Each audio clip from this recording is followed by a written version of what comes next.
ఐశ్వర్యం పెరగాలి అంటే ఇంట్లోని ఆడవాళ్ళు కొన్ని నియమాలు పాటించాలి. పాటిస్తే తప్పకుండా ఐశ్వర్యం పెరుగుతుందండి. ఎలా పెరుగుతుంది ఐశ్వర్యం అంటే, మీరు సంపాదించే సంపాదన మిగిలిచ్చటం. నేను ఈ మధ్య కాలంలో అండి చాలామంది ఆడవాళ్ళని చూశానండి. నిజంగా భర్త జీతమంతా తెచ్చేస్తే చాలా ప్లానింగ్‌తో ఉంటారండి. నిజంగా. ఎంత పిల్లలకు ఖర్చు పెట్టాలి? పిల్లల ఫీజులు ఎంతొస్తాయి? పిల్లలకి ఇన్‌కమ్ ఏం ఏర్పాటు చేయాలి? వీళ్ళు రిటైర్మెంట్ తర్వాత ఎలా ఇన్‌కమ్ అంటే పిల్లల మీద ఆధారపడకుండా ఉండాలి అనే ప్లాన్ చేసేవాళ్ళని చాలామందిని చూశాను. చాలా గర్వంగా అనిపిస్తది. మన భారతదేశ మహిళలు దేనిలోనూ తగ్గరండి.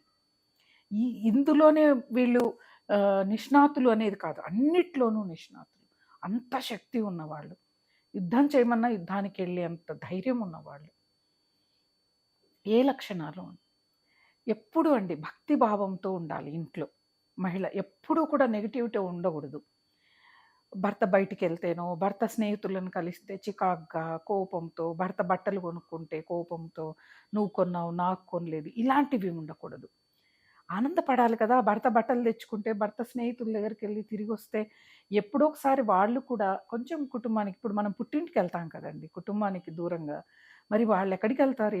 వాళ్ళ పుట్టింట్లోనే ఉంటారు వాళ్ళు. మరి వాళ్ళు ఎక్కడికన్నా వెళ్ళాలి అంటే స్నేహితులతో కలిసి ఎక్కడో చిన్న ట్రిప్‌లాగా వెళ్ళి ఎంజాయ్ చేసి వస్తూ ఉంటారు. వెళ్ళనివ్వాలి.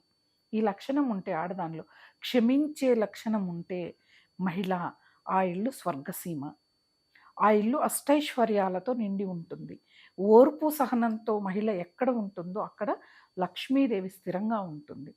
ఎప్పుడు భర్తతో కొట్లాడుతూ, చీకాకులు పెట్టుకుంటూ నువ్వు ఇత్తాలే, అత్తాలే, కుటుంబాన్ని పట్టించుకోలేదు. కొంతమంది ఆడోళ్ళు భర్తల్ని బూతులు తిడుతూ ఉంటారు. మా తల్లులు. వాళ్ళ మొహం గూడా చూడకూడదంట జీవితంలో. నిజంగా వాళ్ళు అట్లాంటోళ్ళకి దూరంగా ఉండండి. నిజంగా అండి. భర్త మీద, అత్తింటి కుటుంబం మీద గౌరవం లేని మహిళకి దూరంగా ఉండండి. నేను చెప్తున్నా బాధ్యత లేని మహిళకి దూరంగా ఉండండి. ఎంతసేపు వాళ్ళ స్వార్థం చూస్తారు. ఏదో వాళ్ళు త్యాగం చేసినట్టుగా ఇక్కడికొచ్చి నేను నా పిల్లలకి చెప్పాను. నా జీవితం బాలేదు. మీ జీవితం అన్నా బాగుండాలి. పిల్లలకి చిన్నప్పటి నుంచి ఇలాంటివి నేర్పించే మహిళలు ఉంటారు చూడండి. ఆ ఇల్లు అభివృద్ధిలోకి రాదు. వాళ్ళకెప్పుడు ఇన్ వాళ్ళ మనసులో ఎప్పుడు ద్వేషం నిండుకొని ఉంటుంది. ఈ లక్షణం ఉన్న మహిళ ఏ ఇంట్లో ఉంటే ఆ ఇంట్లో దరిద్రమే. ఎప్పుడూ కూడా. ప్రేమ లేని, గౌరవం లేని మహిళ కొంతమందికి అసలు గౌరవం ఇంట్లో వాళ్ళ మీద ఉండదు. బయట వాళ్ళ మీద ఉండదు. నేనొకటే జెప్తాను. ఎవరైతే ఏ మహిళ అయితే అత్తింట్లో, అత్తవారి మీద, ఆడపడుచుల మీద నెగెటివ్‌గా చెప్తారో ఆ మహిళలకు దూరంగా ఉండండి. వాళ్ళు ఇంట్లో వాళ్ళని దూరం పెట్టినప్పుడు మనల్ని దూరం పెట్టడంలో, మన మీద ద్వేషం చూపియడంలో, మన మీద గౌరవం చూపియడంలో వాళ్ళేమి వెనకాడరు. నిజంగా చెప్తున్నాను. అలాంటి వాళ్ళకి అస్సలు దగ్గరుండకండి. వాళ్ళు సమాజానికి కూడా అవసరం లేదు అట్లాంటి వాళ్ళు. కుటుంబ వ్యవస్థను నిర్వీర్యం చేస్తున్నారు మహాతల్లులందరూ కూడా.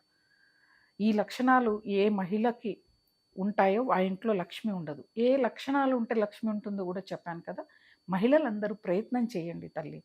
కొంచెం ఓపికగా వీడియోని చూడడం, ఓపికగా ఉండటం ఇవన్నీ కూడా చేయండి. సరేనా?